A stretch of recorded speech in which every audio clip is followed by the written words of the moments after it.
Today is July 6th, 2020, and my guest is economist, political theorist, and author Michael Munger of Duke University. I want to thank Plantronics for supplying the Blackwire 5220 headset for today's guest. Mike was last here on the program in February of 2019 discussing crony capitalism. If I have counted correctly, this is his 37th appearance on EconTalk, which is, of course, the career record for most appearances by a guest. A record like, you could pick a lot of them, but I'm going with Cy Young's career victories. It's clearly Cy Young. 511, record that'll never be broken. You could go with Cal Ripken's consecutive game streak. A lot of people think that's never be broken, but I think the 511 is safe, as is the Mike Munger 37 appearances, even if he never appears again, which would be an outrage. He will appear again, I hope and suspect. This is also the 750th episode of EconTalk, which we started back in 2006, which boggles my mind. Mike, welcome back to EconTalk. It is a pleasure to be back on EconTalk, and it is an honor to be the 750th show. When you first started this in 2006, there's a number of things I wouldn't have predicted, but that's one. Yes, for sure. Before Mike and I begin, I want to apologize. I want to apologize to listeners for failing to share the top 10 episodes of 2019, which you voted for in our end-of-year survey, conducted probably, I suspect, around January and February. But for a variety of reasons, some of which I'll explain, that list got delayed. But here are the top 10. The 10th episode, number 10, Chris Arnardi on dignity. Number 9, Rory Sutherland on alchemy. Number 8, Alain Berthaud on cities, planning, and order without design. Number 7, David Epstein on range. Number 6, Bjorn Lomborg on the costs and benefits of attacking climate change. Number 5, Andrew McAfee on more from less. Number 4, Tyler Cowen on big business. Number 3, Michael Munger on crony capitalism. Number 2, George Will on the conservative sensibility.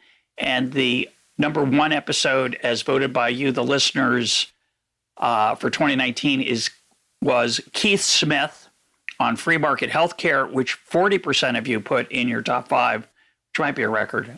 Honorable mentions, 2 episodes that made the top 10 for voters who listened to every episode. Special category, Stephen Kotkin on Solzhenitsyn and Gary Greenberg on the placebo effect. They would have been in the top 10 if we had limited the voting to those people. Now, why the delay? The simple answer is that while I, too, loved the Keith Smith episode, and there were many, many things about that episode I found fascinating, he made some claims about the impact of government subsidies to hospitals that provide uncompensated care, or what's called uncompensated care. I wanted to verify his claim that hospitals have an incentive to charge a higher list price in order to recoup more government money for that uncompensated care. And I thought, well, I'll just look into this, find out if it's true or not. Well, it turned out to be quite complicated. I can't verify the claim, but I'm not saying it's not true. I think there's something there, but I haven't been able to verify that it's true. So I expect we'll continue to look at this. What I've learned from that attempt to verify the claim is that hospital pricing is even more complicated than I can imagine. People who've tried to explain it to me have struggled to do so. What I think is true is that there is some very funky stuff going on how hospitals do their accounting, how Medicare and Medicaid subsidies interact with that pricing. We did an episode with Marty McCary exploring some of the very unattractive, non-transparent, and cartel-like aspects of the pricing problem. And we also did some conversation on that with Vivian Lee in a recent episode. I hope to continue to look at this issue and the issue of hospital pricing more generally. And it's going to be very interesting to see the impact of the executive order requiring pricing transparency that's supposed to happen at the end of this year. I'd also like to reflect for a minute on EconTalk's 750th episode, perhaps because of the death of my father in March, or the pandemic, which I think has caused a lot of us to be reflective in many ways. But because of those things, a number of you reached out to tell me what EconTalk means to you. It's been a great intellectual journey for me, and I'm so grateful to Liberty Fund for the support of this podcast and to you out there for listening, caring, and sharing what you get out of the program. It's incredibly gratifying. I feel very blessed and very lucky, and I thank you from the bottom of my heart. And I want to thank today's guest, Mike Munger, who's been an important part of EconTalk as a frequent guest from the very beginning. Mike, I've learned so much from you, and I so appreciate the time and energy and knowledge and preparation that you've given as a guest in all 36 of the previous episodes. Today's, who knows? We'll find out. Yeah, it could go badly. Yeah, it really, well, probably will. Our topic is the present and future of universities. We're in the middle of the COVID pandemic. Mike, what are some of your takeaways? What have we learned as a lot of education has gone online and has become virtual, and it's still unclear what's going to happen at universities this fall? I think what's interesting about the current situation is that it does make us think, what is the nature of the university? What are the essential features of the university? And when we ask, will university survive, then we have to say, what is it about the university that should survive and what might not? So yesterday I went and listened to two podcasts from EconTalk in 2014 by Daphne Koller and John Cochran, both of whom at the time had been working with Coursera, and both of them independently. An online learning platform. Yeah. Each of them independently made the analogy to Gutenberg and the printing press, because the claim was playwrights or people who gave lectures wouldn't survive the printed word. I remember a bit when baseball teams were worried about televising games because people would stop coming. And so it is interesting to think about. Coursera certainly has not really made inroads against traditional classes. No.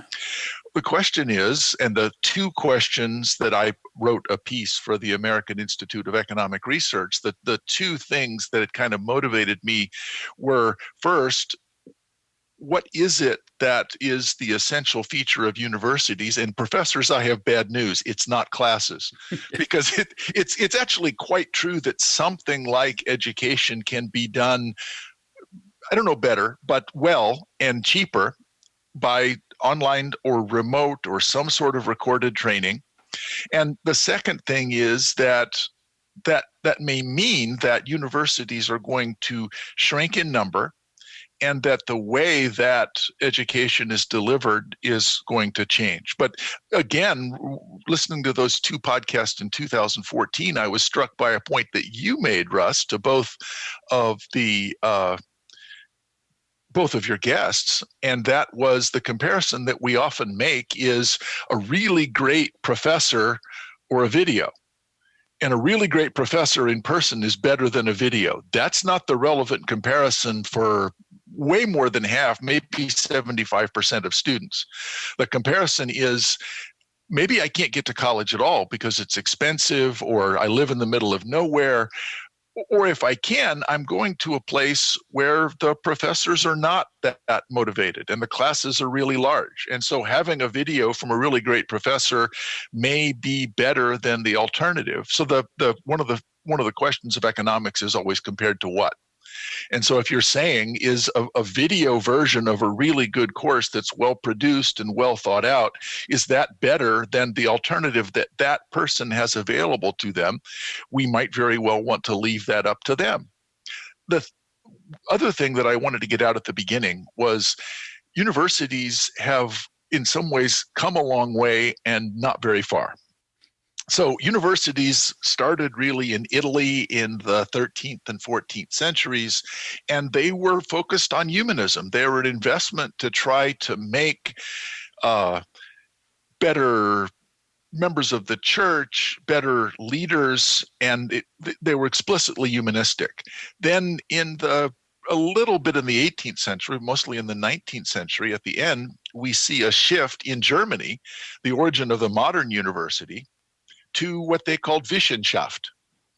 And I was surprised. I taught in Germany in 2009. We actually did one EconTalk from there while I was in shopping cart episode. A lot of people call that the one of my favorite and least favorite. I still wake up screaming thinking about the shopping cart episode. But the notion of Wissenschaft is something that still, of science, still pervades the German university, and it's not science. It's the same word. So if you were to say what is the word science in German, it's Wissenschaft. But political science, political theory, they're focused on, it's a scientific undertaking. So we might call it social theory. And so the University of Chicago had a committee on social theory. That social thought. On social thought. Yeah. That comes directly from the German conception of what it is that we should be doing. So economics, political philosophy, all of those things are part of a larger social theory. So that's the origin of universities. The United States takes that and then does something else with it. And we divide into different groups. And there's something to be said for division of labor. But the question is, have universities lost sight of the function of, and I don't know if we should call it education or training or the inculcations of students into the life of the mind, into the sense that, and this is an experience that I had when I first went to Davidson College in 1976. I grew up on a rural farm, an orange farm. My high school was terrible. I got to Davidson and I felt like I was in a different world. And I was able to get in spite of the fact that I had bad grades in high school and that we were really poor. My father didn't graduate from high school. And that, in large measure, that doesn't really happen anymore. So another thing to think about universities is not just what's being offered, but what sort of people are able to take advantage of universities. And Angus Deaton has a very recent book about the problem of the BA divide, the difference between having a college degree and not having a college degree. So all of those are issues that I wanted to put on the table. What are universities? What should they be? What sort of people are going to universities? And should universities try to preserve and try to get rid of some things that are just not that important? There's a lot there, and there's other stuff I want to hope we can get into.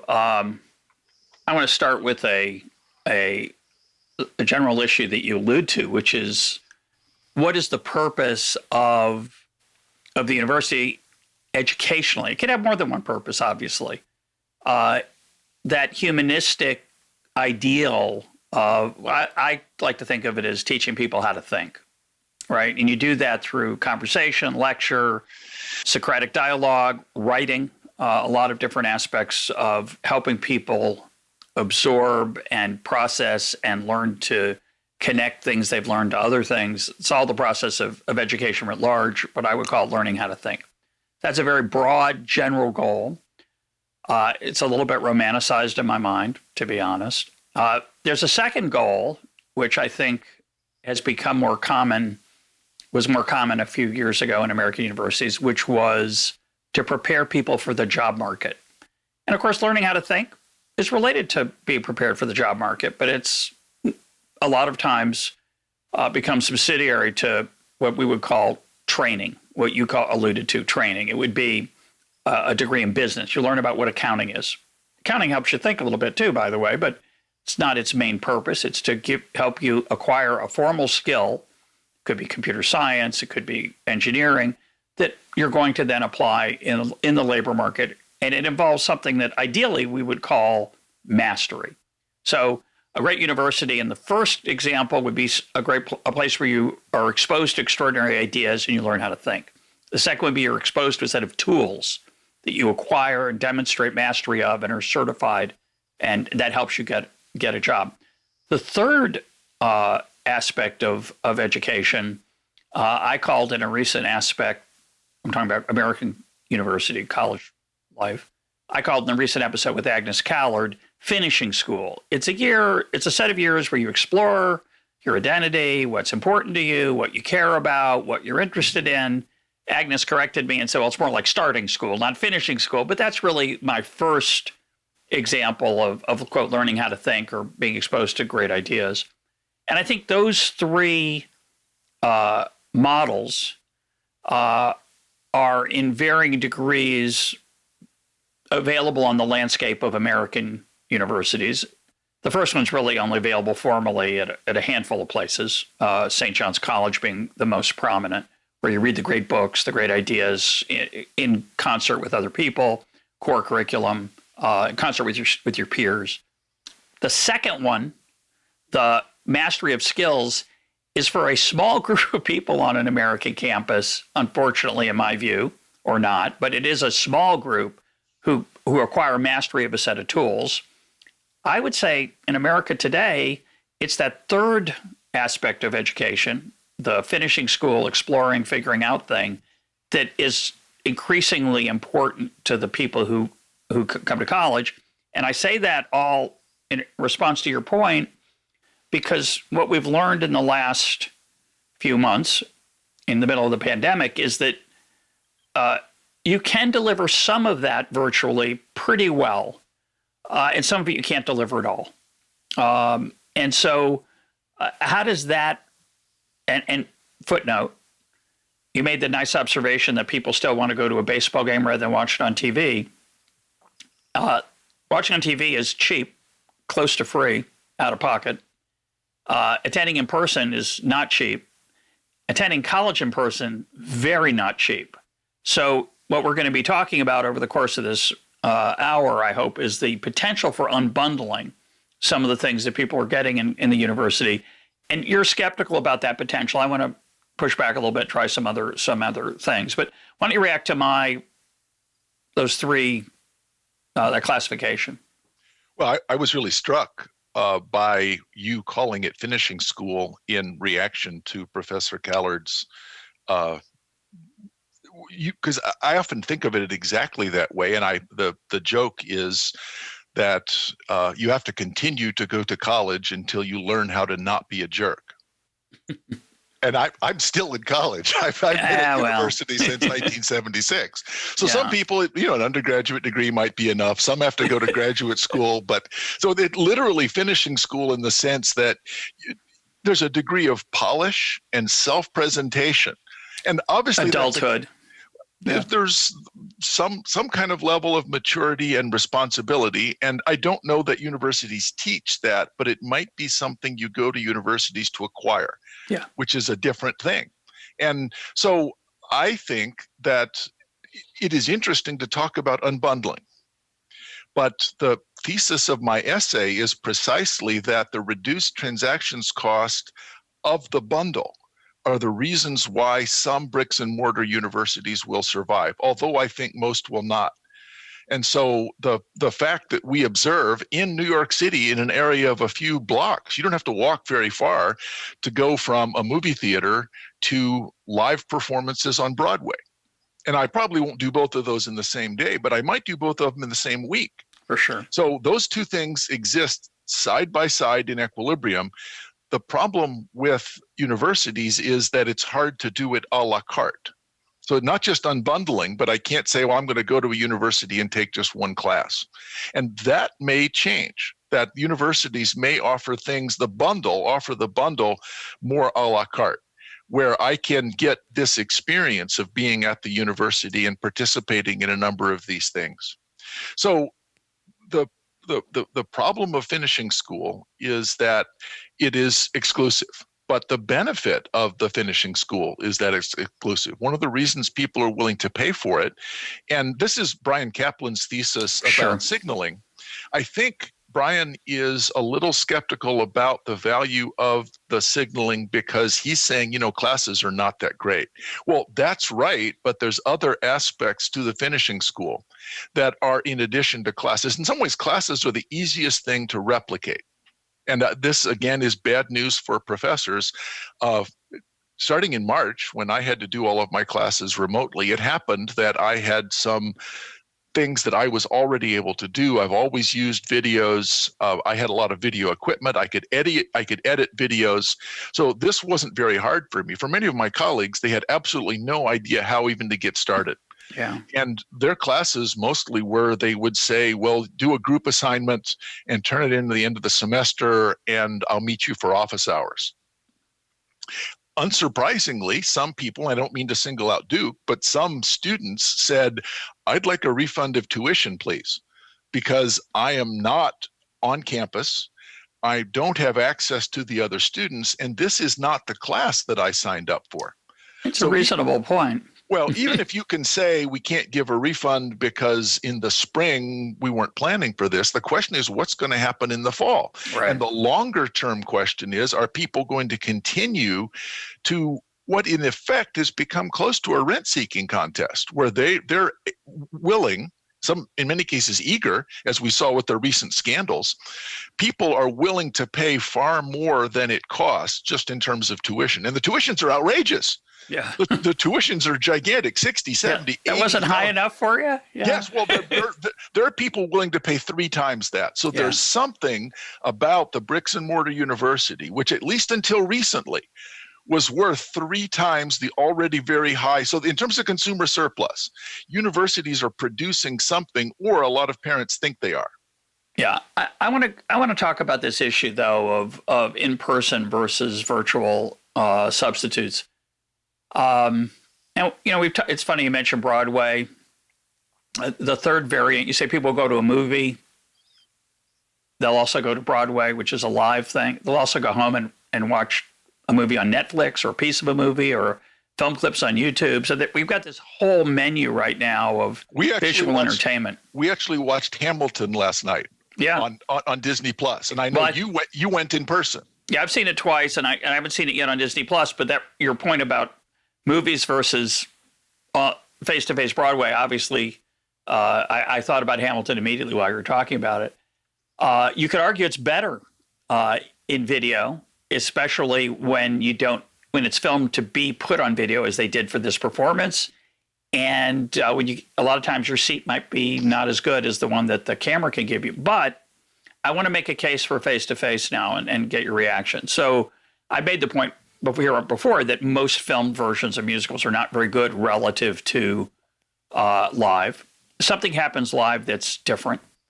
And when I think back to the classes that were the college course classes that were transformative for me, or what I was trying to do in my classes when I was teaching in the classroom, and I'm sure what you try to do in the classroom, it's so much more than just accumulating information. It's so much more than reading a book. It's a different thing. Just to take a version of this, if I give a lecture online, I give a lecture in person, I give a lecture online where you watch a video of me, I can write out the text of the lecture and you can read it, which seems to be the most efficient. But we know that's not always true. Part of the reason is people hear information and absorb it differently than when they read it. But the other thing that happens is there's something magical about attention that I think is underappreciated. And I think what I've had trouble with as an attendee of Zoom online lectures is paying attention in a way that I don't have a problem when I'm in the presence of someone. Now, you and I have had 37 plus hours of conversation over the last 14 years, and that conversation took place with effectively my eyes closed. Those were all audio only until today. Today's our first video conversation. We've had conversations face-to-face, of course. Not so many. We don't live in the same place or not in the same faculty. But something powerful happened. What I learned from you over those 36 plus hours and now 37 hours is something that happens in the brain we don't fully understand. And it's not obvious to me. In fact, it's the opposite. It's obvious to me that isn't going to be very well substituted all the time in Zoom. And in particular, that face-to-face thing has an alchemy to it, a real chemistry. And when I think back on when I think back on the great classes I had as an undergraduate, the handful that stuck with me that I still recognize as changing my way of looking at the world. Is it creepy that I know one of those is Faulkner and Conrad? It's a little creepy. Yeah, it is. Yeah, you can talk about that if you want. But my point is that I was Professor Patterson, I think, at UNC. But the point is that I don't think I would have had those experiences if I just watched lectures online, even with breakout rooms and all that. So I think there's something fundamental here. Now, whether it's worth paying $50,000 a year, that's a different question. It might be that value added is not worth it. But react to that general point. You're absolutely right. And at its best, there is something about a professor who is working hard to engage a relatively small group of highly motivated students. Yeah. Because it doesn't change what you think, it changes how you think. It teaches you how to think, partly because you can model what's been done, but also a person's mind, once stretched by an idea, never shrinks back to its original dimension. It makes a difference that you have thought in those ways. So I would say two things in response. One is that's still going to be worth something. I had one son go to Duke and one go to UNC. I've taught at both places. You, of course, went to University of North Carolina at Chapel Hill, and it wouldn't be caught dead at Duke. Just for the record, but it's a fine place. Go ahead. For what it is, because of the fact that I am a Duke professor, was insulated from the cost difference between, because I live in North Carolina. The in-state tuition at UNC was $6,000 a year. Tuition and fees at Duke would normally be $70,000 a year. So I'm willing to say that a Jaguar is an excellent car, but it happens that I don't own one. Yeah. I'm pretty sure that students can have a transformative experience in a sort of class. The sort of class that you had at UNC and that people are still going to have at UNC. Of course, it's subsidized, so it's not the 6,000 is not quite the right. The way we ration that now is something that is actually pretty upsetting. So in-state at UNC is $6,000, even for very wealthy people. Yeah. And if you look, UNC now is something that it didn't used to be. UNC, the student body now is relatively wealthy, upper-class people from North Carolina and extremely upper-class people from out of state, because the out-of-state tuition is still relatively low. So I wanted to make a point that at the outset that you have often made. You have to look at the shadow costs of this. So one of the effects of a high minimum wage is that other things are going to be extracted out of workers because the boss abuses them. It's harder to get the job. Less training. You can't afford to quit. The universities, if we talk about cost, the cost is not tuition. The cost is what is required in order to get admission. And if you have a university that has the sort of classes that you're talking about, most people are not going to be able to afford it, even if tuition is free. Because they're not. You're saying because they won't be able to do the kind of things that get you into the queue. Absolutely, it's an elite ahead of the queue. It's ahead of the queue. Yeah, you have to be the very top 5%, and even if tuition is free, wealthy people are going to be able to target the things that proxy for that. And so one of the reasons that I was able to go to Davidson College, which is a relatively elite place, it made a big difference for me. People only know it because of Stephen Curry. And Mike Munger, yeah. Well, but I went from a high school that was not very good to studying the classics of humanities. And within 2 years, I was a different person. One reason I was able to do that was because of standardized tests. Yeah. Because that I didn't do very well in high school. I didn't have any AP classes, but standardized tests allowed me to compete. Right now, standardized tests are necessary but not sufficient. You have to have a bunch of other things. And part of the reason is universities are not charging too much, they're charging too little. Yeah. So there's something about the value of bricks and mortar universities that, at least in terms of perception of consumer surplus, has gone up dramatically. And I wonder if maybe we have misperceived that it has become a kind of bubble. People have asked whether university tuitions have become a kind of bubble. Yeah. And I wonder if this is going to break that, and the unbundling that you mentioned earlier on. If we could, and so perhaps we should talk about the actual functions that are bundled in universities. What is it that makes that package of a bricks and mortar elite university, and I would include both UNC and Duke in that? One of them charges a lot for it, and the other charges implicitly in rent seeking, but both of them charge a lot to be at the top of the queue. What is it that makes those things so valuable? And is some of that value artificial, or is it something that we can share? Because one of the advantages of having a movie or a video or something where Yeah. many people can take advantage is that zero marginal cost condition. So the It's a fantastic restrictions, example. it may be artificial. Well, that's the Hamilton. The Hamilton thing makes you see that every, I guess it's 5-6 times a week on Broadway when Broadway was open. 2,000 people sat in the dark together and had this incredible shared experience. And you point out in your essay the value of the shared experience is special. It's not just the same as watching it on TV, or on a screen, but millions of people were able to see it Friday night, Saturday, and Sunday, which is glorious. And instead of costing $300, $200, $600, which is out of reach for most people, even if the theater was bigger, or if the theater is bigger, it might be a little cheaper. But now the theater called online allows millions of people to watch it for, I think, $7.99 for that first month on Disney Plus. So it's a totally different thing. You said your life changed in those first 2 years at Davidson. You are an unusual person. You, in many ways, Mike, as we know, but I meant in particular, not all of the good. Not all of the good, absolutely not. But one of the ways you're unusual is that I would say you're in the top 0.5% of economists who've read John Locke, who've read Aristotle. So you actually are what might be called, I can't fully verify this, but it'd be tempting to call you an educated person.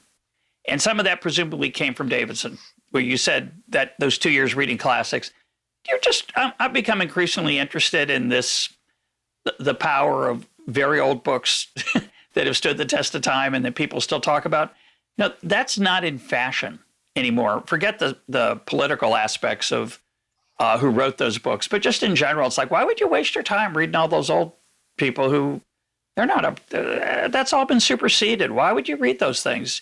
Could you just reflect on how you think that's affected we're talking in this grandiose way, how to think. How do you think that affected your ability to think?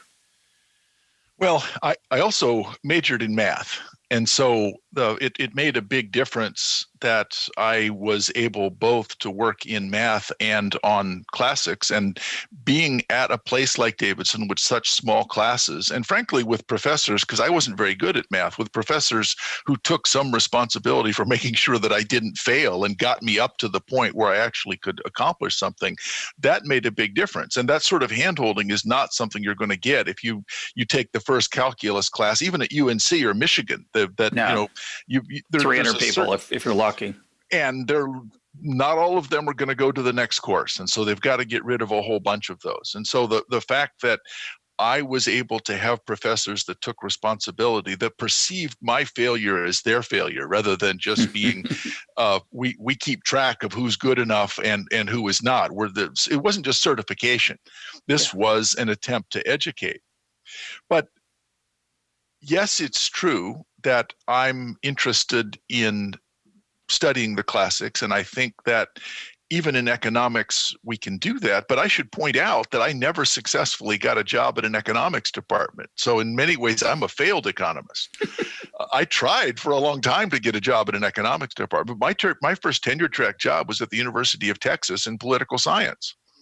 And so I'm really glad that worked out that way. I think it is, and I in some ways, economics may be changing, but it may just be that I talk to the wrong economists when I think that. Know. Go ahead. It's obviously, it's sour grapes for me as a failed economist to talk about this, but it's the world's smallest violin. But for those of you listening at home and not watching the YouTube video version of this, I am playing the world's smallest violin between my index and thumb. Making a really obscene Italian gesture. It could be, yeah. Or, yeah, who knows what I've said, yeah. Thanks for that. Of course, I'm going to say economics should be different and it should be more like what I want. But I just got back from 3 weeks at the beach. Every year we spend 3 weeks at the beach on vacation. And one of the highlights of that is me re-listening to you and Dan Klein talk about in 6 episodes and talking about the theory of moral sentiments.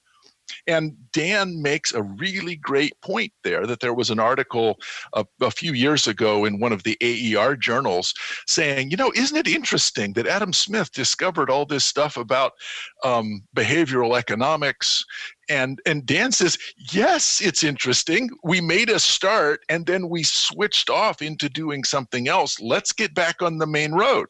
Yeah. So at least Dan and I both think that there's three of us. There's 100 of us. Yeah. But we shouldn't all go to the AEA meetings at the same time, because that's really most people in economics think of economics as being a largely positive, scientific approach to positive studying. Meaning how the world works, not how it should work. More than that, it is a set of questions that have answers, and they have answers in the optimization sense. And so it could be Robinson Crusoe, or it could be an individual in a society, but these are well-defined problems. And one of the things that I admired James Buchanan for saying was that he mimicked Bombaverk's claim that the way to judge an economics textbook was how many pages before it first talked about horse trading and exchange and the indeterminacy of markets. Because notice that for you and I to agree on a price, we have to disagree about value. The only way you and I can agree on a price is if we disagree about the value, because the price we agree on is above the one where I'm willing to sell and below the one where you're willing to buy. So we have to disagree about that. Whereas if you're just using calculus, we're all agreeing on everything. And so the social problem is how to choose a set of institutions that allow us to reconcile the conflicting plans and purposes of all these myriad people in society. And that's what Adam Smith was constructing a system of propriety that does that not just in the market, but in the larger setting. And so that's a long answer to your question.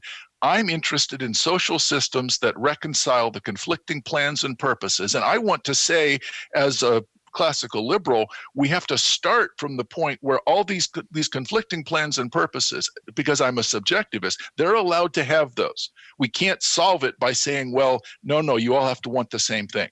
So this is in many ways the same problem that Aristotle was working on.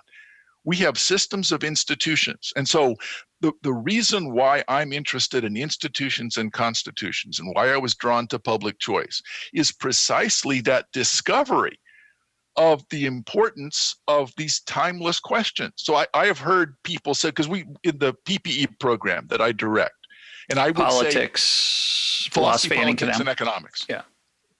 There's 50 new PPE programs around the United States. So there is a move for this. Students want it if faculty will just offer it. So if it is possible, students want it. The difficulty that we have is that many classes are designed around what faculty want to teach, not what students want to take. So if you put the hay out there, the goats will eat it. So PPE is a way of returning classical liberalism and these sort of great questions to the academy, and it's growing very quickly. The thing is, it's hard to get people who actually want to teach it because it requires a lot of extra preparation. But when it comes to this difficulty of how to think about the way societies work, the fact that these great questions that have been with us for a very long time are a way of thinking about what many of the wrong answers are. And I'm not sure that if you take the view that these are a set of skills that we're teaching people, that that's what we can accomplish with online courses. Yeah, well, that's a nice bring back to the topic at hand. I've become increasingly interested in this question of whether the faux precision, the fake precision of economic theory and predicting, say, what prices should be, or in measuring social welfare or individual well-being, I think it distorts how we see the human enterprise. I don't know how badly it distorts outside people's perception. I think it distorts our perception as economists, but it's just something I'm thinking about. I think it's a really interesting question of how the mathematization, this fake precision of away from Adam Smith and towards Paul Samuelson, to take the 1948 version where it really started to grow in a particular direction, what that's done to the way we conceive of well-being. I want to now return to your essay, actually. That's all fascinating. You have you break down the university. I want to get to this unbundling question, because I have some ideas that want to bounce off you, but you allow us to think about the unbundling by suggesting there are really 4 buildings on campus that capture different aspects of college life. Talk about those, and then we'll talk about how whether they could be unbundled or not. Well, I'm partly trying to have fun in the essay, so I use a metonymy, and it's a really fancy word. I had to look it up. Metonymy. Then raise your hand out there if you know metonymy. Let us provide. That's part of your that liberal arts education you got. We will provide this service to, because all of you are used to metonymies because you've watched the news or read something where it said, today the Kremlin said. Well, the Kremlin's a building. It didn't say anything. Yeah. Or according to the White House. Well, actually, the White House is just a bricks and mortar structure. So universities have 4 bricks and mortar structures that are representative of the thing that goes on inside them. And it's a useful device. Yeah, it's cool. Well, there's probably 5 because you could say classrooms, and I'm trolling. I have a 6th one for you. Keep going. Well, if I'm trolling because I'm not including classrooms, I'm conceding that it is possible to offer classes online. Even if you believe that that's true, and it obviously is as an existence proof, then what are the other things? And the first one, and the one that online education is most likely to subvert, is the clock tower. And the clock tower, or the bell tower, but usually the bells ring on an hour at UNC, for example. The clock tower is a kind of tyranny because it says we are going to dictate to you that learning can take place on Tuesdays and Thursdays between 11 and 12:15. And otherwise, I mean, there's homework, but maybe you do that, maybe you don't. You do some reading the night before. You stay up all night the night before a test. All of these things are scheduled, and there's just nothing reasonable about that. If you look at the great works from the past, work that actually matters, people didn't say, all right, I'm going to work at this one brief time. They think about it all the time. They're obsessed with it. So education should mean that this is something that occupies your mind, not something that occupies your time. Nonetheless, the clock tower is a really important device for reducing the transactions cost of accomplishing these other things. And in the paper, I do also give the example, and you already mentioned it, that there's a shared experience of something that's pre-recorded. So many people, my wife and I like to go to movies. Now, we watch things on Netflix, and like I said, we watched Hamilton, but we'll go to a movie, pay quite a bit of money for the shared experience of watching something with a bunch of other people, feeling them around us, hearing their gasps of horror or their laughter. So the fact that it's shared, even if we're watching something that's canned and pre-recorded, still requires time. And we don't think of that as being tyrannical. If the movie were to start whenever you get there, that's television. I'm able to. Or EconTalk. EconTalk. And one of the great things about EconTalk is that it does overcome that tyranny of the clock. You listen whenever you want. Listen and slow it down, go back, start over. All of those things are, so the question is, can we get rid of some of the tyranny of the clock tower while preserving the scheduled shared experience that I think is actually indispensable? So that's number 1. Number 2. Building number 2 is pretty easily said. It happens that I'm a UNC basketball fan, but at Duke, there's this little crappy high school gym called Cameron Indoor Stadium where Duke clearly cheats. I can't stand the fact that Duke cheats so badly by having this tiny stadium that gives them such a big home court advantage. That little temple, and maybe it's a football stadium, maybe it's Cameron Indoor Stadium, is a sense of shared experience that touches something very deep in the human psyche. And many people are UNC fans that didn't go to UNC. Sure. Many people are Michigan or Ohio State fans that didn't go there. So the sense of tribalism that we have, particularly if it's connected with the shared experience of also going to class or eating in the same eating hall. So we're part of big tribes and having athletics, and it's not clear that this is going to happen, although maybe it'll happen on television.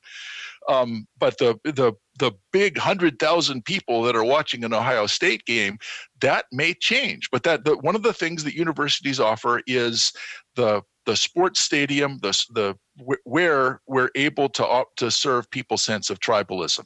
You call it the stadium, just to make it clear. You said some of the fans didn't even go there. I was going to add, and some of the players didn't go there either in any effective sense, but at some other institutions perhaps. But I do think that's exploitative. It's of course, amazing. horrible. So in Chile, as you know, the universities have soccer teams. They have football talked teams. about it many times. Yeah. But they're not students. They abandoned the pretext. Just the name of it. Yep. They just, but it's still an important part of a bricks and mortar university. So they unbundled it. They said, we can do better and not exploit students. We'll just hire a football team. Well, you call it a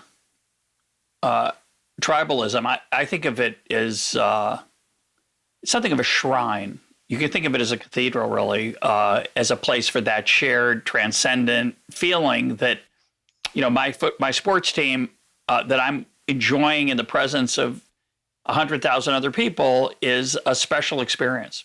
So that's two. No, three. I have to object. Dick Vitale sometimes calls Cameron Indoor Stadium a cathedral of vast basketball, and it makes me want to vomit. Yeah, well. So I'm going to stick with stadium. Okay, number three, Munger. The third is maybe it's the fraternity house, the sorority house, maybe it's the student union, but universities provide a really great assortative mating service of the sort that Charles Murray talks about, because all of you have pretty similar interests, education level, expected income level, and so you've gotten rid of a bunch of problems of assortative mating you don't even really notice. And in addition to assortative mating, you make connections with other people that may very well later serve you in business or for the rest of your life. Those sorts of connections. Finally, small groups give you leadership opportunities. And that's not to say that the person who is the president of their fraternity or president of some social club is good at it. They're terrible. But you get the experience of having to deal with people who are not like you, who you benefit from working with. And then the fourth building is the one that's closest in some ways to Brian Kaplan's claim, and that's the admissions office.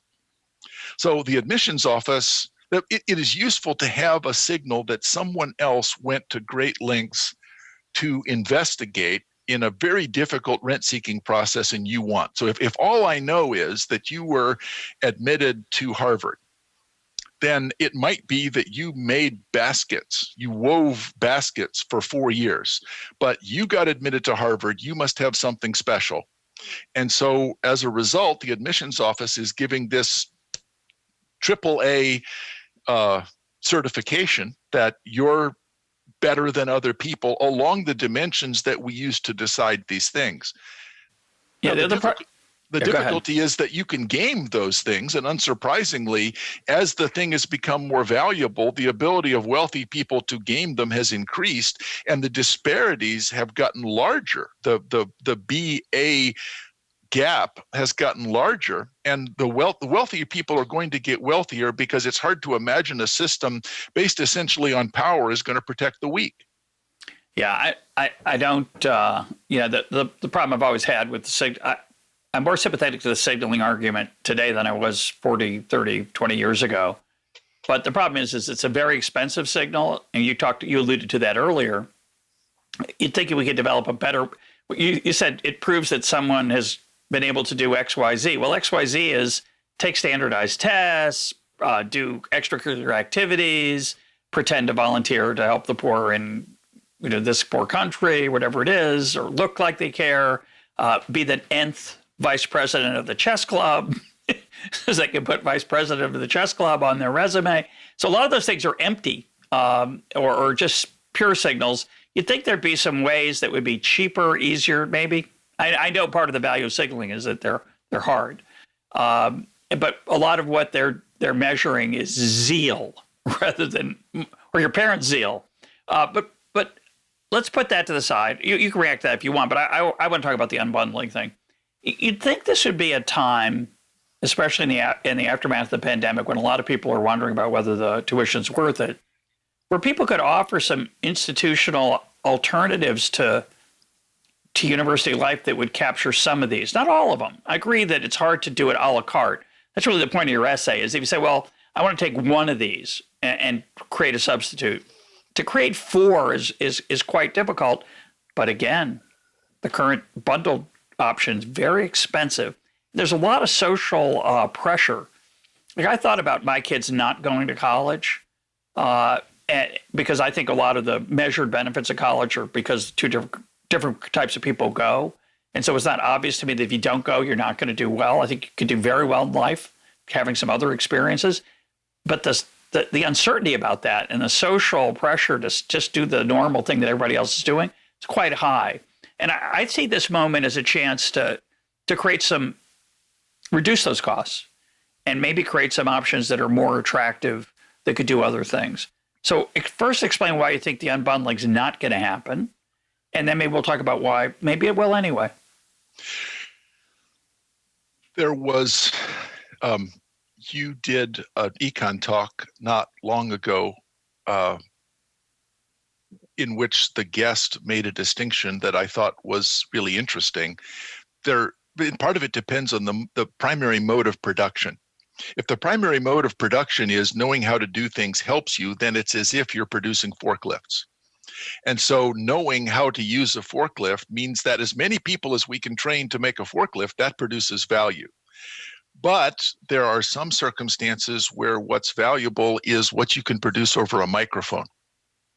And producing it over a microphone means that the 2 or 3 best people at using that microphone take all of it. So you have a kind of winner-take-all game. And so the difficulty with universities is the conflict between that forklift and the microphone. So the reason why we have these signals that in some ways I'm more skeptical even than you. The reason we have these signals is that we're testing for people's willingness and capacity to misrepresent their own abilities. We're actually rewarding that. So this is an extremely pathological kind of system. We're not admitting people for accomplishments. We're admitting people for being able to fabricate accomplishments. And that's actually going to benefit them in the pathological Twitter, Facebook world of social media. So I worry that this system now is in a very unvirtuous kind of spiral. And breaking out of that to some extent, you said, well, why can't we come up with a better system? Most systems are really finely calibrated to produce the conditions that gave rise to them. There's no we, as you know very well. Yeah. So the reason why the system does what it does is that this serves people who are trying to enter the current system, and it means that universities are able to collect a lot of revenue from it. So I'm hoping, I actually have some hope that this is going to be like Mansur Olson's idea in The Rise and Decline of Nations, where this is going to be so catastrophic that universities will break and then rise from the ashes and form something better. That's very well said. I think the question is, a lot of the 4 buildings that you talked about, a lot of them, there's only 4 of them. So let's see, well, let's take them, one of them.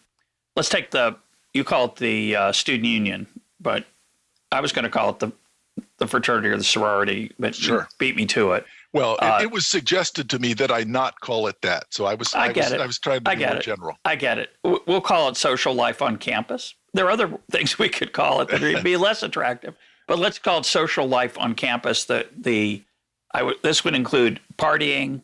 It would include networking. Let me just point out, I just saw a really nice chart from Benedict Evans, past EconTalk guest. 20%, I think it was 2005, 20% of people met their partner, their significant other. I don't know if this includes what's in the denominator, whether it's marriages or I don't know what it includes, but 20%, whatever the definition is, assuming it stayed the same, 20% had met them online. That number today, or I think the latest data in that chart was 2017, it's 40%. So software is eating the world. Software is performing that assortative mating function that you talked about, the ability to help people find each other. College campus is an incredibly expensive way to find somebody who's like you. online dating works a lot better at a much lower cost. It might not work better, but you're comparing the average and the margin. So if I want someone who's really, really like me, if I can do it at Harvard or Princeton, yes, that's expensive. But the very top echelon of society, it's worth it to find someone who has a similar background. Now, the average of 40%, yes, that's true. For the hoi polloi, for me, sure, that's great. But for the top echelons, they're looking for something better than online dating. I'm not sure. I think that's changing, and I think online, quote, online dating, whatever we call it, has gotten is going to get more sophisticated. So let's pretend for a moment we can unbundle that part of it, because there's more than dating. There's also just social connections and so on. So that's very important as well. The clock tower, the synchronization of the shared experience, you can do that online. It's not as good. Parts of it are pretty good, by the way. Parts of it are not. I've been impressed by the ability of Zoom, and we're, of course, in a very primitive stage right now, but Zoom's ability to have breakout rooms and to have smaller conversations works, and the teacher can sit in on those. If you haven't been part of that, listeners, it's really quite impressive. The stadium, can you find a place where you and other 20-somethings, well, the concert does that now to some extent. Obviously, it doesn't do it for your socioeconomic group exclusively, although it kind of can. And that leaves us with the admissions office, which is kind of maybe the whole thing for Brian Kaplan, for sure.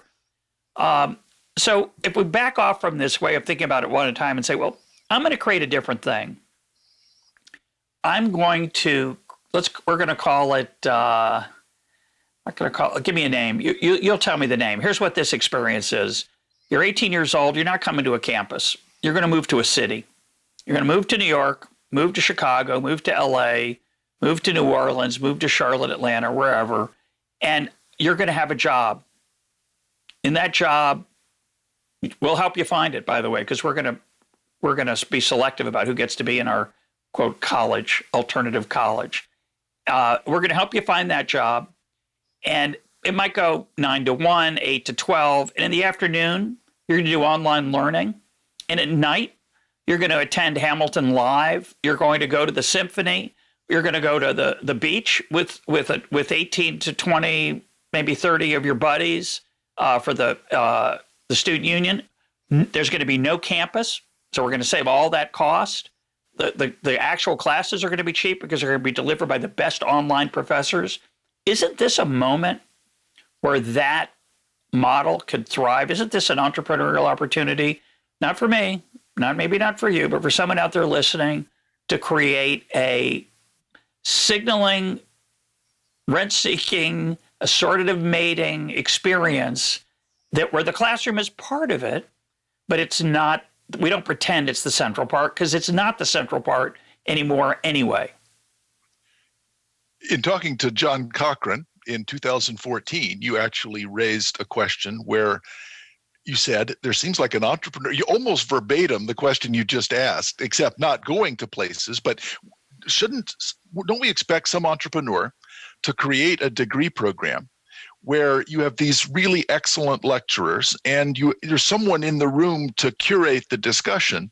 But so we have this video, and then we have someone who helps you work through the problems. Because I don't need John Cochran to help me work through some calculus problems. I have John Cochran to teach me the principles, and then you have someone to work through the problem with you in a group of 8 or 10. And John might not be very good at that, by the way. I'm not saying anything about him personally, but in general, a person who can deliver a dazzling, coherent lecture about a sophisticated subject is not necessarily the best discussion leader, and that person could specialize, probably less expensive. And the opportunity cost of having him work with 8 or 10 people, even if he were really good at it, the problem is comparative advantage. Correct. That's one of the reasons that universities are expensive, is that we don't have the economies of scale that come from a dazzling lecture where you've really thought about how to present this, and you really get the sense. I mean, the camera angles, the way that things edit, it keeps your interest. The graphics teach you a lot. You have embedded mid-course questions that help you remember it. So you're getting constant feedback. And then you work on the problems in a classroom setting with a different person who is specialized in that. Why is it that we don't see that? And the one possibility is that the difficulty of setting that up and getting people to recognize that it actually is a substitute. Because we're pretty conservative when it comes to, it never occurred our to children. our children's future. Yeah, so small thing. This is something, they're 10 or 12 years old. You're already saying, well, what college would you like to go to? You go around and visit so that they get an idea of the physical. It's unlikely that people are going to say, we're going to take a flyer. That sounds like that might work because some of those videos were really good. And so, but you have a more hybrid form now where you're sending people. And in some ways, I guess I would say that St. John's has some elements of that because you're in a small setting, but it's in Annapolis or in Santa Fe. Santa Fe has a bunch of opera, and so a bunch of the students at the St. John's that's in Santa Fe, they'll go and get cultural experiences also. Yeah. So I'm imagining this writ much larger than that. Of course, there's going to be work experience. There's social interaction that would be guided. It's not just a frat party, or a sorority party. It would also be, things beyond a great seminar. I'm not sure what they are. You'd have to think of them. But I think your point about the risk involved for parents is real. I think somebody with a very good brand name would have to start that. I'm not sure what the nature of that brand name would be. Is it? Well, but again, the difference between average and marginal, Peter Thiel and some others have said, just drop out when you're a sophomore. And they have a point that when you think of the opportunity cost of tuition and years in school compared to, because if you say, you don't go to college, yes, but what are you going to do with those years instead? What are you going to do with that money instead? That's the challenge, yeah. If you had a better way of investing that time and money, it might very well produce something else. So all I wanted to argue in my essay is I think that there is some kernel of value to bundling these things together. I also think that some universities do a pretty poor job of bundling them already, and it's likely that the system of universities is going to shrink. Or at least offer things in a different way. And when you say work part-time, European universities, even European high schools, have apprenticeship relationships where people get a lot of experience after 2 or 3 years of college. They're working most of the time. That some American universities try to put that together, but mostly we want people on campus. Yeah, okay. We're in rural places. We're not set up to do this. So your example would have to be in New York or Chicago or San Francisco. It would have to be in a large city. So the bucolic setting that I was in Davidson, where I would walk around, it's far from any kind of city. That was an important part of liberal arts for me. That may be a luxury that many people can no longer afford, and we're making a mistake by telling them that they should try. There's a bunch of small liberal arts colleges that I expect are going to disappear. That the tuition is just too much for the amount of value that it creates. And you can object, well, wait, it's not about creating value. Sure it is if the alternatives get better. Yeah, I agree with that. This week's EconTalk, coincidentally or not, is Robert Lerman talking about apprenticeships. One of the stranger things about so-called professional training in the American university system is that you're taught in the theory of the activity, not the actual act of it. So an education degree doesn't teach you how to be a teacher. It teaches you theories of education. Mm-hmm. Accounting professors want to teach about theories of accounting. They're not so concerned with you being a great accountant. And one of the advantages of that more practical side, if that's what you are looking for, is you can actually figure out if you're going to like it or not. The way we do it now, the way we teach academic disciplines, you don't have any idea what it's like to practice the act. The only thing you're learning about is how it's like to teach it, which is really weird. I'm in a political science department, and as far as I know, I am the only person in my political science department that has run for office. I ran for governor in 2008. I'm actually running. Did you win? I came in third. Okay. That's good. That's good. I got almost it's a bronze 3%. medal. Yeah. If there had been many candidates, yes, that would be more of an accomplishment. I came in last on merit. But I was in 4 televised debates. I have some idea what it's like to do radio interviews where they're not that interested. You get callers. That is considered to be a sort of strange curiosity. Why would a political science professor ever have run for office? That's just weird. Yeah, but that must have been did it change your research in any way? It certainly changed my teaching. The way that I think about because usually the theory is when you teach spatial theory, you talk about people's positions on issues and their proximities to different candidates and their uncertainty that comes about as a result of campaign messages. That has nothing to do. So maybe that's a possibility. We have created a set of guilds. And the way that access to the guild is controlled is by publishing largely meaningless articles in largely unread journals. Yeah.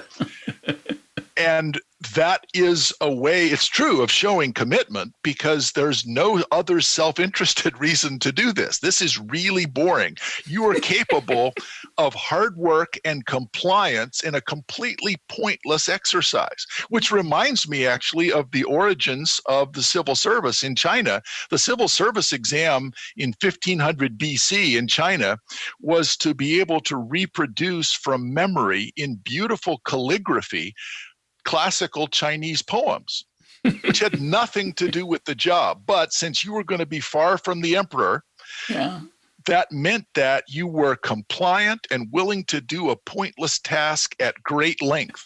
And so the competition for these jobs was really high, but it's in your self-interest to be able to get a high-paying job with no oversight. Yeah. So you had to be able to do calligraphy. I worry that an article in Economic Inquiry is not so different. My guest today has been Mike Munger. Mike, thanks for being part of EconTalk. It was a pleasure. Thanks, Russ.